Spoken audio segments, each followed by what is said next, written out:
Hi friends, నేనైతే ఈరోజు మధ్యాహ్నం అవి బీన్స్ లాగే ఉంటాయి, దీన్ని పైరు అంటారు, మన తెలుగులో ఏమంటారో తెలియదు. కట్ చేసుకున్నాను ఫ్రై చేద్దామని. అలాగే పచ్చిమిర్చి, చిన్నుల్లిపాయ, కరివేపాకు, ఉల్లిపాయ తీసుకున్నాను ఫ్రెండ్స్. ఇంకా అలాగే తాలింపు వేసేసుకున్నాం. బాండీ పెట్టాను. వేడయ్యాక కొంచెం నూనె వేసుకోవాలి, కానీ ఇక్కడేమో కొబ్బరి నూనె వాడతారు, అది కొబ్బరి నూనె. మన సైడ్ మామూలుగా సన్ఫ్లవర్ అలా వాడతారు కదా ఫ్రెండ్స్, అదైతే కొబ్బరి నూనె మేము ఇక్కడ వాడేది.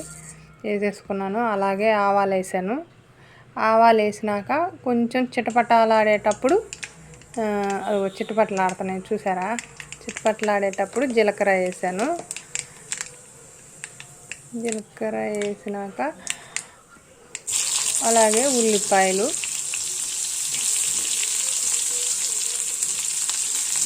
వేసేసి దానిలోనే పచ్చిమిర్చి, కరివేపాకు వేసాను. వేసేసి కొంచెం ఫ్రై అయ్యేలాగా తిప్పి మూత పెట్టేసుకోవాలి.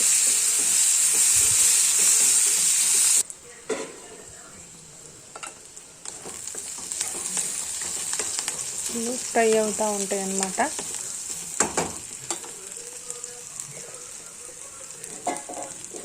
చాలా సింపుల్గా ఉండిద్ది ప్రాసెసింగ్ చేసుకోవడానికి. వేడివేడి అన్నంలో ఇది మాత్రమే తినొచ్చు, చాలా బాగుంటుంది. అలాగే కొంచెం వేసేసాను. దీని పైరు అంటారు, మన తెలుగులో ఉండొచ్చు, కానీ ఏమంటారు అయితే నాకు తెలియదు. అది వేసేసుకొని కొంచెం ఫ్రై చేసేసుకొని, ఫ్రై అంటే అంత డీప్ ఫ్రై ఏం చేయను, కానీ కొంచెం ఆవిరికి ఉడకబెడతా, అంటే ఆవిరికే మగ్గిపోయిద్ది. అంత ఫ్రై ఏం చేసుకొని తిను. దాంట్లోకి సరిపడా ఉప్పు, అలాగే సరిపడా పసుపు వేసేసి బాగా కొంచెం తిప్పేసుకొని చాలా టేస్టీగా ఉండిద్ది.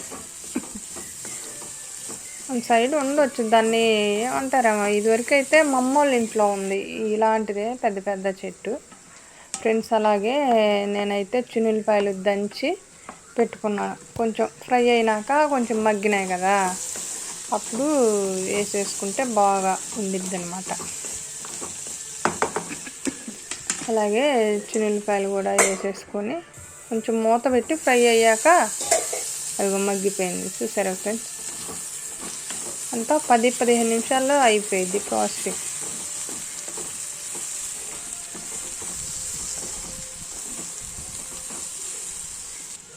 దాంట్లోకి కావాలంటే మనం కొంచెం కారం వేసుకోవచ్చు, లేదా పచ్చిమిరకాయలు వేసాం కాబట్టి ఆ పచ్చిమిరకాయలు మంటతో అట్లా తినేవాళ్ళు అయితే అలా తింటారు. లేదా కారం కావాలనుకుంటే కొంచెం కారం వేసేసుకొని కొంచెం ఫ్రై చేసేసుకుంటారు.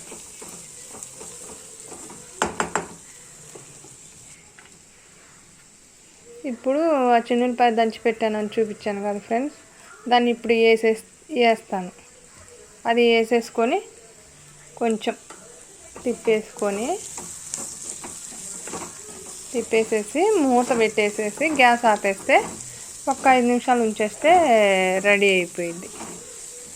అలాగే బెండకాయలైనా ఏ కూరగాయలైనా ఇటు కేరళ సైడ్ అయితే ఇలాగే చేస్తారు, బాగా ఫ్రై లాగా చేసి తింటారు. మన సైడ్ అయితే ఎక్కువ ఆయిల్ వేసేసి బాగా ఫ్రై చేస్తారు. అలాగే ఫ్రెండ్స్, నేనైతే గ్యాస్ ఆపేసాను. గ్యాస్ ఆపేసినాక ఒక 5 నిమిషాల లోపు ఉంచేస్తే బాగుండిద్ది. ఇది రెడీ అయిపోయింది. మన సైడ్ అయితే ఎక్కువ ఆయిల్ వేసేసి డీప్ ఫ్రై చేస్తారు, కానీ మేమైతే ఇక్కడ డీప్ ఫ్రై ఏం చేసుకోము. అన్నీ కొంచెం ఆవిరికి ఉడుగుతూ ఉంటాయి, కచ్చా పచ్చాగా అన్నట్టు అట్లాగే తింటాం. Deep fry